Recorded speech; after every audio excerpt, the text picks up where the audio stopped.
Donc bonjour à tous, bonjour Sophia. Donc on est ravis de vous retrouver pour ce mois de mai, un peu plus tranquille que le mois d'avril et que le mois de mars.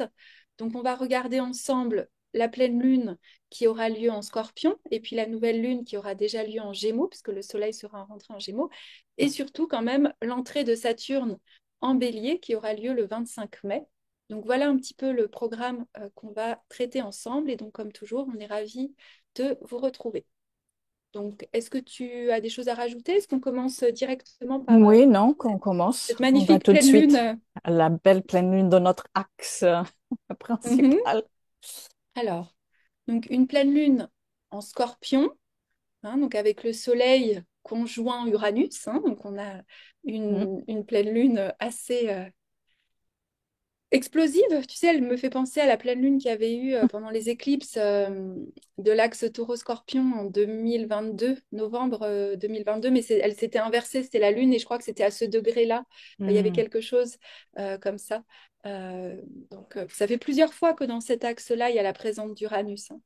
Donc, qu'est-ce qu'elle t'évoque, Ouais, cette j'étais lune en en train de Scorpion? voir.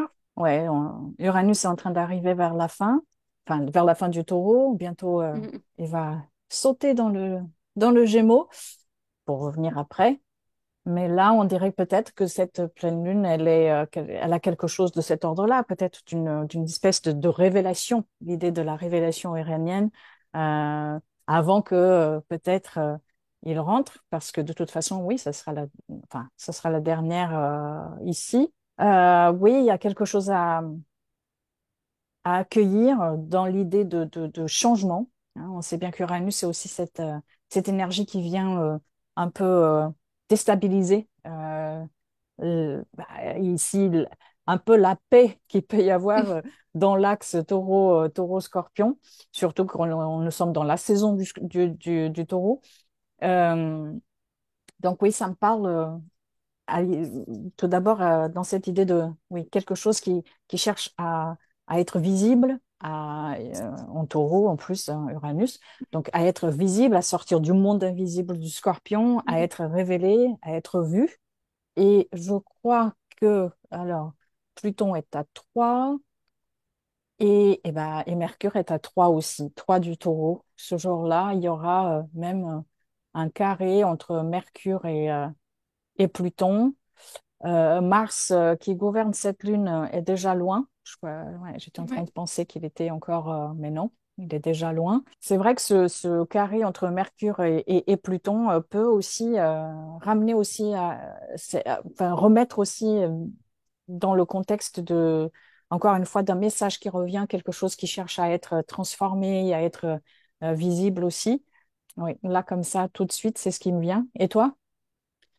Oui, bah, moi, ce qui me vient, alors en parlant de la vision, hein, je voulais juste, parce que des fois, il y a Oui, les commentaires, j'ai les yeux qui pleurent parce que j'ai une petite infection, mais tout va bien, hein. Donc, oui. enfin, j'imagine que c'est la poussière peut-être du volcan qui me fait ça. Des fois, il y a beaucoup de cendres.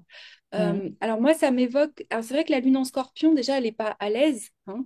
Donc, mm. il faut savoir que la lune en scorpion, elle est en chute, on est en territoire marécageux. Donc, il y a déjà juste le fait que la lune est en scorpion, des émotions comme ça qui remontent, quelque chose, ou même si en plus on voudrait aller en face en taureau, trouver une sécurité, il y a Uranus qui toujours, hein, depuis qu'il est en taureau, nous donne cette sensation, cette impossible tranquillité, cette impossible paix, Mm, parce qu'on doit la trouver à un autre niveau, c'est-à-dire qu'on ne peut plus la trouver dans là où on l'a trouvée d'habitude dans le taureau. Donc je pense qu'on le voit tous dans la sécurité mm, matérielle, dans la stabilité financière, dans la confiance que la nature fonctionne parfaitement en harmonie avec ses cycles, hein, même si elle est quand même beaucoup plus forte peut-être que des fois ce qu'on pourrait croire. Mais c'est vrai que Uranus a beaucoup aussi parlé de la modification du vivant, de toutes ces choses-là. Hmm. Donc c'est oui. vrai qu'il y a un climat quand même qui est mis en lumière pendant cette pleine lune, d'inconfort, d'instabilité. Et comme toujours, ce que vient faire Uranus, c'est qu'il vient nous arracher à nos sécurités, il vient chaotiser les choses, Mm, mais il nous aide aussi à prendre de la hauteur, à prendre de la distance, à nous détacher d'un certain marasme émotionnel. Comme tu le disais, peut-être par un message, peut-être parce que alors, c'est un message avec Mercure-Pluton, hein, donc c'est un mm. message aussi qui est dans un premier temps peut-être nous touche, nous remue, ou Ouais. vient aussi nous Mm, faire, nous, nous révéler quelque chose qu'on Bah, n'avait c'est un pas vu. message qui vient du underworld, qui vient du monde des Exactement, profondeurs, là, oui. du monde des profondeurs. Donc, ce que je trouve aussi intéressant au niveau des astéroïdes, c'est la présence de Junon. Donc, on a Junon en Scorpion conjoint à la Lune, et Junon, c'est normalement la gardienne justement de ce qui est, hein. Mm. Luc Biget, quand il l'associe à Hera, il parle beaucoup. Elle maintient un système, Junon, hein. Donc, généralement, le système du couple, par des accords, par des contrats, par l'engagement. Donc là, c'est aussi intéressant parce qu'on a Uranus qui vient aussi menacer quelque chose de la stabilité du couple. Après, on peut s'interroger avec Junon, Lune en Scorpion, est-ce que vraiment le système était stable ou est-ce qu'il n'y avait pas justement des émotions un petit peu latentes ou des choses qui n'avaient pas été dites, hein, avec Mm. Mercure, Pluton, tu sais, on est obligé d'aller regarder ce qui est inconfortable aussi dans nos dynamiques relationnelles, plus particulièrement les dynamiques du type Junon, c'est-à-dire où il y a cette tension entre ceux qui veulent garder le système et Uranus, qui est quand même une planète qui, lui, veut faire exploser certaines Ouais. formes Mm. pour pouvoir évoluer. Donc, je trouve qu'il y a aussi un petit peu archétypalement, tu vois, cette tension entre les formes taureaux qu'on voudrait maintenir, ou Junon qui est aussi présence, le scorpion qui nous amène à l'inéluctable de la transformation, de la destruction, de ne pas, de pas s'attacher à des formes fixes parce que tout est impermanence. Et malgré tout, la tentative entre ces deux opposés, bah, d'arriver à trouver quand même un espace taureau, c'est-à-dire une coupe momentanée qui nous permet de recevoir toutes ces émotions, parce que sinon ça va partir dans tous les sens avec Uranus-Lune. Donc je trouve qu'il y a Mm. quelque chose d'intéressant dans cette dynamique-là. Oui, il y a Voilà. comme tu dis, une certaine, il y a cette idée aussi de venir libérer donc de certains attachements. Et Ouais. justement, on sait bien que la Lune en Scorpion, comme tu disais, donc elle est ici dans un milieu qui est le plus éloigné. Hein, là, elle est loin de son lieu d'exaltation, qui est justement le signe du Taureau.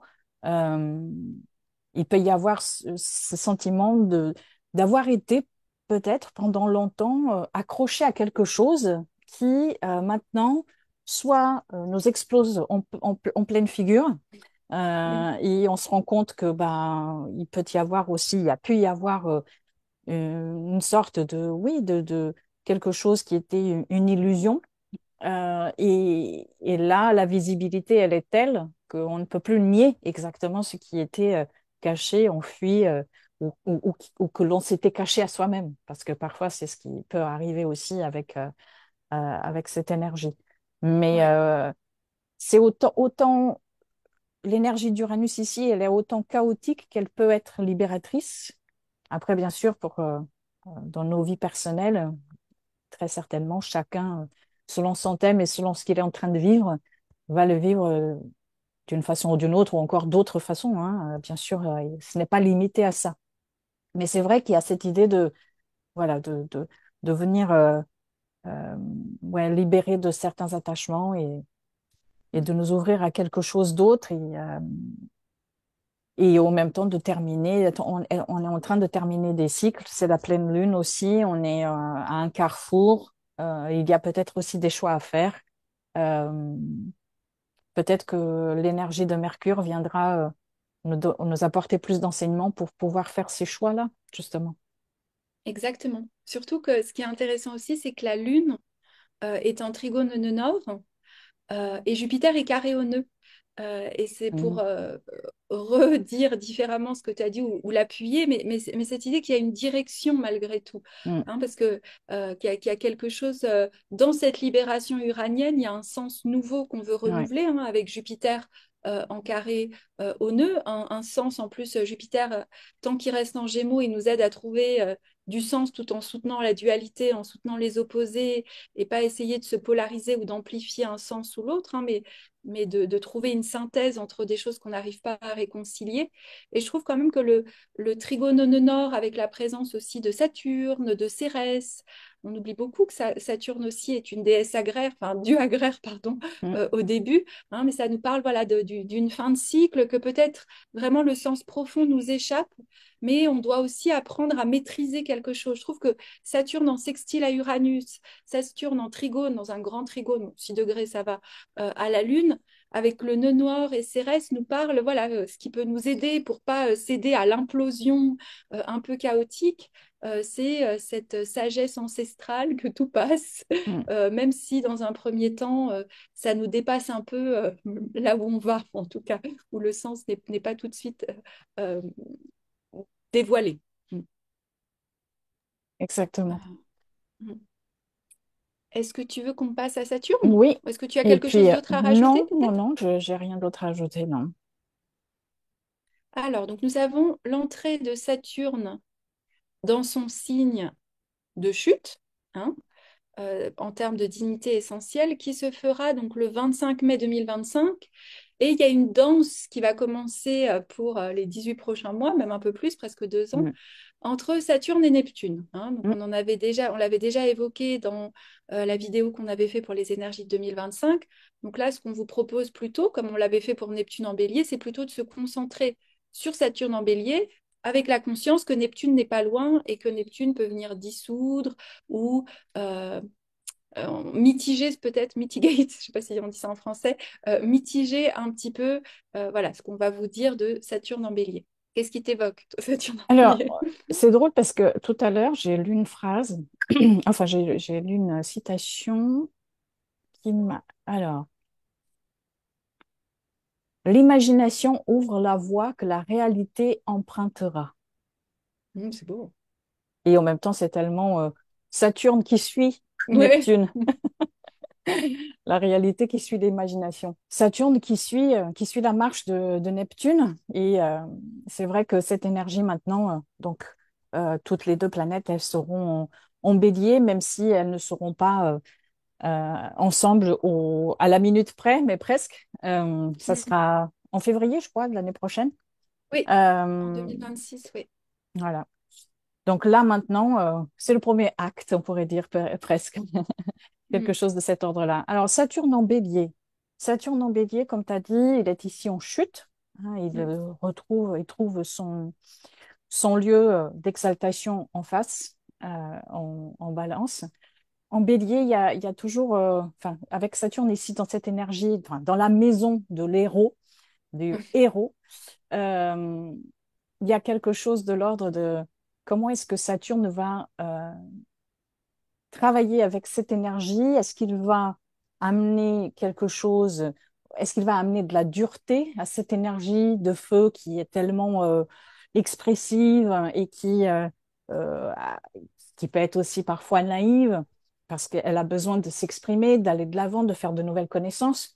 Saturne, il peut un peu brimer cette énergie-là. Il peut un peu euh, essayer de donner un ordre à quelque chose qui peut être un peu dispersé aussi. Comment est-ce que Saturne va utiliser cette énergie et ici la développer? Alors, est-ce que Saturne pourra aussi devenir comme une énergie encore plus dictatoriale ici, en, en bélier, dans le sens qu'il peut aussi amener cette idée que ma voix, c'est la voix. Il y a quelque chose de l'ordre du numéro un, du premier, de celui qui dicte quelque chose. Ou est-ce que, parce que c'est une énergie qui est donc ici en détriment, donc en chute, il y a quelque chose de l'ordre de j'ai pas assez de force, je sens que je ne peux pas retenir les choses, que je ne peux pas vraiment les amener là où je veux. Et donc, du coup, il peut y avoir ce sentiment de faiblesse de Saturne en bélier mais qui peut, d'un autre côté, exacerber les émotions et donc Ouais. ramener quelque chose de beaucoup plus présent dans le sens de raviver des colères, raviver une impatience, raviver quelque chose de cet ordre-là, Non, on j'aime pense. beaucoup ce que tu dis, les deux. Enfin, c'est vrai que Saturne en Bélier, on a deux principes un peu en opposition, c'est-à-dire qu'on a le principe du temps, de la limite, de la Mm, patience avec l'impulsivité. Donc, vous mm, mettez ça ensemble. En effet, pour certaines personnes, ça frustre. Donc, mm. face à cette frustration, on va maîtriser, chercher à maîtriser le feu et à vouloir le dominer et à être plus fort quelque part que que le temps, donc Mm. ça peut créer, surtout avec Neptune, on le verra à côté, qui vient souffler le nouveau rêve ou souffler une forme de fanatisme. Sur le collectif, ça peut créer des personnages pas très très sympathiques, je pense, Mm. en effet. Au niveau individuel, bah, ça nous, là où on a, j'allais dire, du bélier dans notre thème, on va devoir freiner nos élans spontanés pour mettre de la maîtrise. Et je pense que tout le défi, c'est justement comment on ne se frustre pas. C'est-à-dire comment on apprend à maîtriser le feu. Vous savez, c'est comme quand on a, j'imagine, quand on a donné l'homme à le feu et qu'il a vu qu'il pouvait faire de tout ça. Il C'est faudrait ça. relire les Pour ne choses. pas se C'est comme brûler et finir pour ne par pas brûler toute la maison. Exactement. Donc on apprend tous l'endroit en nous qui a envie de jouer avec le feu et de faire des étincelles et que youpi tralala, j'allais dire, avec Mm. Saturne, on apprend une forme de maîtrise, de patience et justement, on apprend moi, ça me fait, tu sais, je pense beaucoup en images, mais l'image qui me vient, c'est que justement, on apprend à maîtriser le feu pour qu'il puisse se stabiliser dans une sorte de verticalité et justement qu'il aille pas, que toutes les étincelles aillent pas brûler nos rideaux, brûler nos C'est tapis ça. et donc prendre feu. Hein. Et le fait qu'il y a Neptune, c'est ce que j'aime, le fait qu'il y ait Neptune pas loin, c'est qu'on sent que ça vient de plus grand et de plus haut que nous, que cette responsabilité, c'est comme si la sagesse de prendre le temps actuellement, c'est pas qu'une exigence saturnienne qui serait le principe de réalité. Alors pour certains, ça va être vécu comme ça, c'est sûr, hein. Mais avec Neptune, ça peut peut-être nous permettre de réenchanter le rapport au temps et de dire que nos quêtes, justement, du héros doivent se faire avec maturité. Peut-être aussi, on va faire le bilan de l'exaltation solaire et de toute cette quête de l'identité et toutes ces quêtes individuelles et tous les héros solaires. Tu sais, je repensais à je relisais récemment que Mars, souvent, il se blesse avec lui-même. Mm. C'est-à-dire, euh, euh, par exemple, si on prend Orion, il s'est blessé parce qu'il a voulu aller trop vite et donc pourtant la femme, c'était sa promise, mais du coup, comme il avait trop bu, eh ben, il l'a violée. Euh, Héraclès, quelque part, par négligence, il n'a pas nettoyé ses outils et du coup, il a blessé Chiron. Donc, l'énergie martienne du héros peut souvent créer des blessures Mm. parce que elle a pas de maturité. Elle est dans ce Ouais. feu comme ça et elle se blesse par elle-même.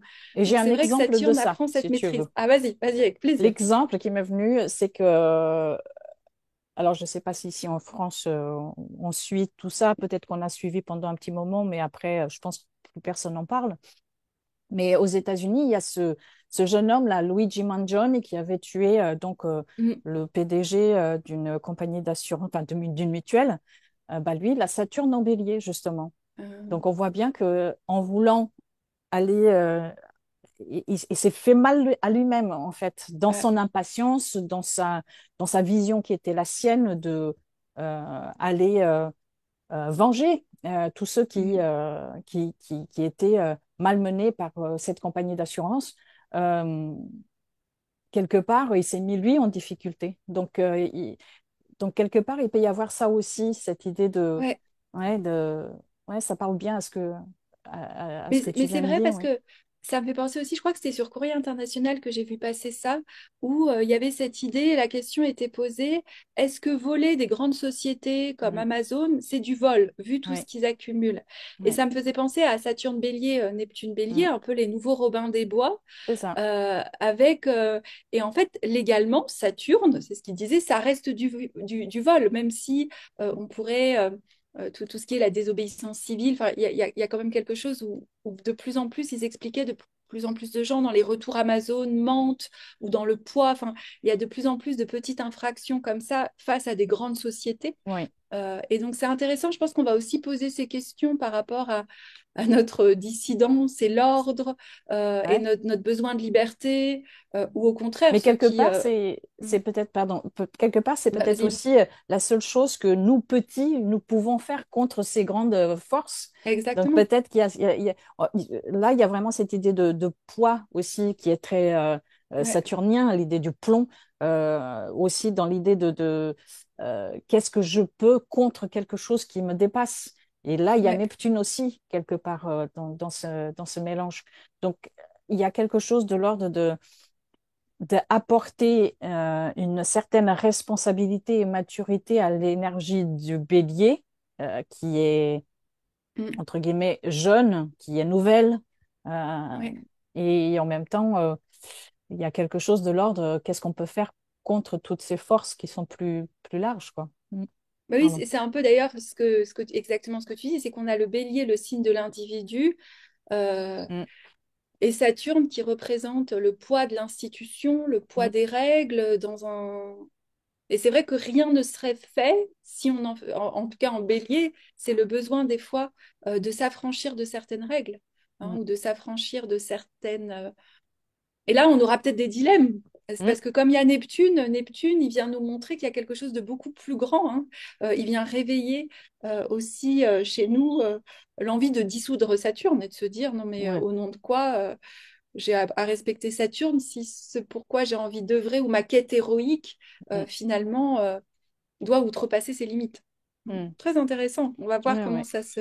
Moi, j'aime bien le fait que ça change de signe. Je me dis, ça fait Ouais, du ouais, ouais. nouveau matériel pour pour Bah là, l'astro. c'est sûr. Je Et trouve en ça. plus, là, on Mm. va avoir pas mal d'énergie dans ce Ouais. signe-là. Et ouais, Mm. c'est vrai que, Ah, il y a aussi, dans l'énergie de Neptune, il y a aussi, enfin, en tout cas, je la vois un peu comme une énergie un peu dionysiaque aussi, qui peut être intoxicante, enivrante. Et on pense ouais. qu'elle est assez, voilà, qu'elle est amour universel tout le temps. Ce n'est pas le cas. Euh, Dans ce Ouais. cas-là, je pense que Saturne peut être une aide. Il peut être Exact. celui qui va ramener la raison, Mm. qui va amener la réalité, oui, le poids de la réalité, mais parfois, c'est mieux de voir les choses en face que de passer toute sa vie dans un rêve qui ne, Oui. qui ne mène nulle part.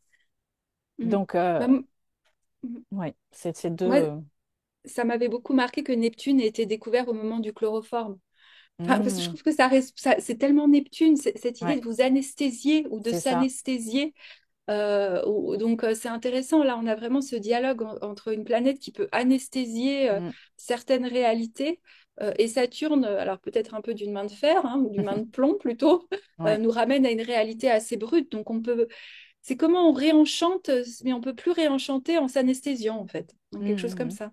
Donc je vous propose qu'on passe, si ça te va, oui, oui. à la nouvelle lune en Gémeaux donc qui aura lieu à 6 degrés du Gémeaux le 27 mai à 5 heures du matin en France, et donc qui est aussi conjoint à Mercure, donc le régent du Gémeaux. Alors, pas en Casimir, hein, mais on sait que dans la tradition ancienne, Mercure, quand il est dans son propre chariot, je trouve ça assez beau, est protégé des rayons du soleil et donc reste fort. Cette fois, c'est Mercure qui est là. Et Mm. Mercure est de nouveau en aspect avec Pluton, mais cette fois en trigone. Mm. Ouais. Et là, on est vraiment dans le signe du messager. Ouais, là c'est vrai. Là, c'est vrai. C'est un Mm. peu plus subtil, c'est un peu moins fort là le message. Il y a Ouais, Uranus pas loin, il peut être mais il ambigu. vient. Mm. Il Le peut être message peut être ambigu. un peu ambigu, mais oui, Il peut être Gémeaux, quoi. voilà. Mm, mm, mm, mm. Oui. Bah, c'est vrai qu'il y a. Vas-y, si tu veux Non, non, y non, aller, vas-y. toi. Moi, ça m'évoque vraiment un reset un petit peu de notre système nerveux, de notre, tu sais, après tout ce qu'on a vécu là, mars, avril, on se dit bon, un reset avec Pluton où voilà, c'est plus Pluton face à Mars, c'est plus Pluton carré Mercure, bon, c'est Pluton en trigone à cette nouvelle lune qui nous dit peut-être qu'on arrive à voir quels sont les messages, justement. Alors, les messages à l'extérieur ou à l'intérieur de nous, hein. Mercure, Mm, c'est aussi qu'est-ce qu'on se raconte comme mm, histoire à nous-mêmes. Et peut-être, comme il vient de faire sa conjonction à Uranus, hein, 3-4 jours avant, juste avant la nouvelle lune, donc on arrive dans cette nouvelle lune avec aussi... alors non seulement il y a eu la pleine lune, mais en plus on a eu un petit rappel de la pleine lune avec Uranus-Mercure, avec une clarté d'esprit, et là qui nous amène peut-être à une forme de renaissance, de reset, de réinitialisation, hein, où, alors moi je trouve que Pluton reste Pluton, hein, même en trigone, oui. c'est-à-dire que Ah oui, ça peut, hein, on est d'accord? C'est-à-dire d'accord. que voilà, dans la pratique Quel que et soit dans les l'aspect. thèmes, quel que soit l'aspect, Pluton, Saturne, même si vous les voyez en Mm, trigone, mm, ça nous peut-être qu'on a un peu plus de facilité parce qu'on mm. a de l'air avec de l'air, Ou alors mais c'est la ça peut conscience qui est rester. plus Hmm, amenée à Ouais, accepter peut-être certaines choses que avec un carré, on aurait peut-être plus de exactement. mal. Mm, Mais le contenant reste le même, c'est-à-dire que mm, le contenant reste du matériel plutonien, mm, des profondeurs qui remuent, qui vient nous chercher dans des choses qu'on ne voyait pas. Et c'est là où, en effet, comme tu le disais, toute l'ambiguïté du Gémeaux, ça peut être un petit peu de vouloir emballer vite fait le truc et de pas aller forcément regarder. Bon, là, je pense qu'avec Pluton, on est obligé d'aller voir là où mm. d'habitude, Ouais. le Gémeaux, il s'est assez s'esquiver par une pirouette Oui, euh, mais ça dépend créative. c'est lequel frère? C'est celui qui est en bas ou c'est celui qui est en haut? Ah, Donc, c'est intéressant, ouais. quelque part, il y a aussi de la profondeur dans le Gémeaux, mais peut-être que là, Mais Pluton, il aide justement à aller mm, chercher cette profondeur euh, du Gémeaux. Et j'étais en train de regarder que ce soit Mars ou Vénus, ils sont tous les deux mhm, dans des signes de feu pour les deux lunes ouais, du mois. Donc ça, c'est intéressant parce que ça veut dire qu'ils sont tout le mois en trigone par signe. En tout cas, à un moment, ils feront leur trigone, euh, mais ça aussi, c'est intéressant dans l'énergie de l'individu, comme tu disais tout à l'heure, du ouais, bélier, et puis de l'énergie du cœur du lion. Donc peut-être qu'il y a quelque chose qui peut aussi être dans une sorte de fluidité entre ces deux énergies de l'éros aussi. C'est assez intéressant. C'est beau pour un mois de mai, hein, mm, avec le printemps qui s'installe bien et l'été qui mhm, n'est plus très loin, avec mm. tout ce qui se passe dans le monde, peut-être que Oui, bah oui, cette énergie vient aussi. Et justement, le Gémeaux, c'est ça aussi quelque part, hein, les relations qui, ou en tout cas, qui a cette énergie où on peut être plus dans l'ouverture à l'autre ouais. et aussi. Quoique, avec Pluton, peut-être qu'il y aura des conversations un peu difficiles à tenir, mais comment dire, de manière générale, je trouve que cette lune, elle n'est pas, enfin, je veux dire, elle est beaucoup plus, il y a un petit brin de légèreté, qu'est-ce que tu en penses par Ouais. rapport à Oui, la moi, pleine lune précédente?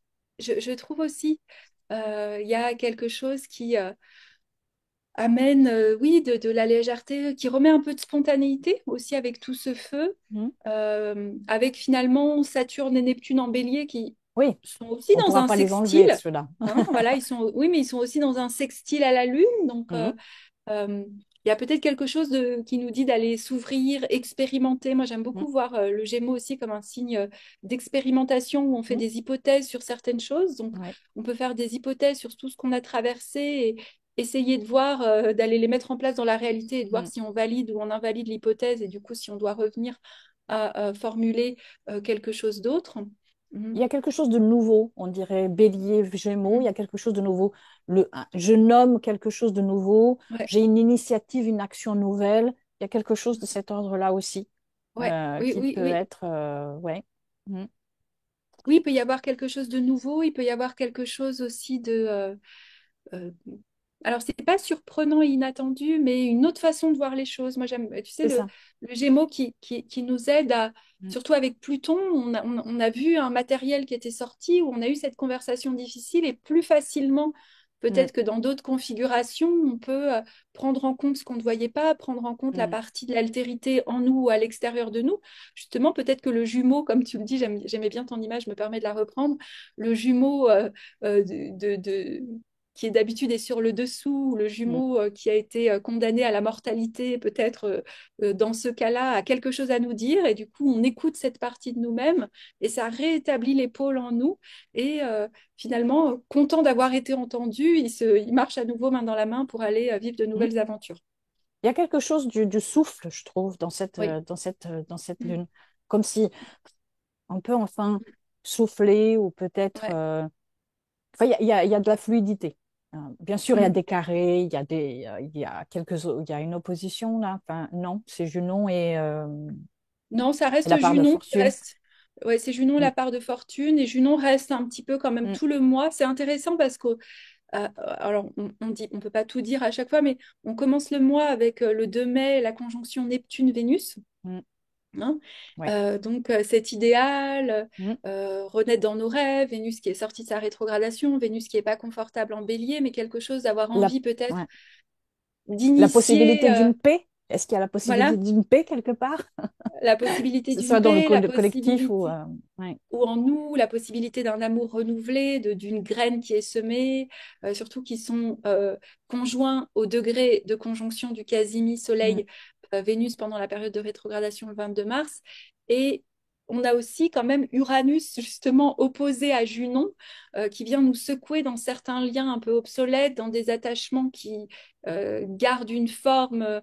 Dans le Scorpion, on peut toujours, j'aime pas forcément utiliser le mot toxique, mais tu vois, quelque chose auquel on va être attaché, même si c'est des eaux un peu usées, Mm. hein, du coup, qui alimentent la relation. Donc, je trouve qu'il y a quelque chose d'intéressant aussi sur le point de vue relationnel qu'on voit tout le mois de mai. Et là, avec cette nouvelle lune, peut-être une nouvelle perspective qui Oui. s'ouvre dans notre rapport à l'autre, à l'altérité. Mm. Mm. Oui, exactement ça, une nouvelle perspective, une nouvelle vision, Mm. une nouvelle... il y a l'idée aussi... Alors, ce qu'on n'a pas dit tout à l'heure, avec la pleine lune euh, et Uranus fort, c'est que l'idée de l'alternative, elle était aussi présente. Donc, Oui, peut-être que c'est là où elle va commencer à devenir plus visible, où euh, il y a quelque chose de, oui, ouais. de plus fluide maintenant qu'il y a, parce que justement, nous avons traversé cette pleine lune qui était bah, celle des attachements qui allaient, dans lesquels, pour lesquels il fallait une nouvelle ouverture. Euh, donc peut-être que maintenant, et là Ouais. c'est une nouvelle lune, donc c'est une lunaison qui commence donc pendant à peu près un mois. Euh, voilà, donc ça va nous mener aussi jusqu'en juin. Mm. Bah, écoute, voilà, donc justement, on va se Hmm. retrouver en juin avec Jupiter en cancer. C'est ça, hein, il passe bien. Oui, oui, il passe en Et oui, cancer. Jupiter, on dirait que tous les mois, il y a Il y a un un changement, ouais. changement de planète important, hein. Et après, ça sera Est-ce en que juillet avec en juillet, c'est Uranus. Uranus en Gémeaux, ça c'est Ouais, sympa. ouais. Est-ce que tu as des nouveautés que tu veux nous partager? Oui. Oui, alors j'ai enfin mis en place un programme, un cours Mhm. qui va commencer, enfin j'espère qu'il va commencer en septembre de 10 mois.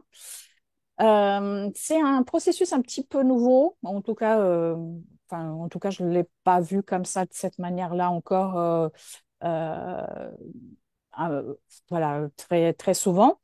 L'idée, c'est qu'on va passer 10 mois ensemble, de septembre à juillet, sauf le mois de décembre.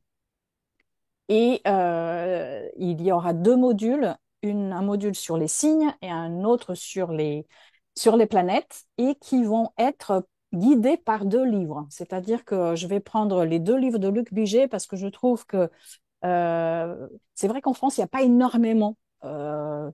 de nouvelles, comment dire, de littérature astrologique qui va un peu plus loin qu'uniquement regarder son thème natal, Mhm. l'introduction à l'initiation. Et je trouve que ces deux livres de Luc Biget, La Symphonie du Zodiaque et Le Cœur des planètes, sont des Mhm. livres qui, à la fois, sont bien pour ceux qui débutent, mais aussi, et qui sont toujours, en tout cas pour Ouais, moi, je pense que pour toi aussi, sont toujours encore ouais. fondateurs et on continue à les regarder, à les lire et on continue à avoir de nouvelles lectures dans ce que l'on peut voir dans ces livres. Donc l'idée, c'est de partir comme base, avoir ces deux livres comme base. Et puis moi, je vais ajouter donc de l'astrologie archétypale. On aura un rendez-vous par mois. On va lire ces livres, parce qu'il va falloir les lire. Il y aura Mhm. des chapitres, je les ai divisés en certains chapitres. Et puis aussi, l'idée, c'est que ce programme, il est un peu axé sur trois piliers. Donc, le premier, celui des deux livres. Le deuxième le pilier, c'est que je vais ajouter, en tout cas, faire entrer dans la façon de regarder l'astrologie, de regarder son thème, de regarder l'astrologie en général, par, par les concepts jungiens. Mhm. Et puis aussi, et ça c'est le troisième pilier, c'est-à-dire qu'il y aura aussi comprendre les images archétypales, non pas uniquement par le mental, mais aussi par le monde imaginal. Donc, Mhm. c'est-à-dire créer, que ce soit avec par des dessins, des aquarelles, de la poésie, mais aussi s'exprimer et Ouais. laisser entrer en soi et rester un petit peu de temps avec ces principes astrologiques et puis ensuite les exprimer aussi par la création. Euh, alors l'idée, c'est pour ça que j'ai pris 2 modules comme ça et de les faire pendant longtemps pour Oui. avoir le temps de les faire et pas être chaque semaine quelque chose de nouveau. Là, c'est Mm. chaque mois quelque chose de nouveau, donc ça donne pleinement le temps pour Oui. que chacun puisse voilà, voir si ça lui convient. Là, aujourd'hui, quand quand la vidéo sera sortie, vous aurez déjà accès. Donc, vous pourrez aller voir voilà, tout le descriptif, voir si ça vous intéresse. Et puis voilà, l'idée, c'est de commencer en septembre. Donc, voilà. Bon, super. Et toi, On a hâte.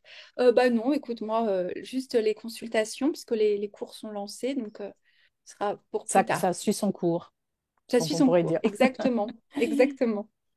Et ben Très écoutez, bien. on vous souhaite à tous un beau mois de mai. N'oubliez pas, à chaque fois j'oublie de le dire, de liker. C'est Sophia qui répond aux Mm. commentaires. Voilà, Et vous nous laissez donc un gentil voilà, on la commentaire. remercie. Voilà, et on vous souhaite à tous bah, une belle continuation. Et Un puis bon on mois vous de mai. remercie. Au Merci, au revoir. revoir.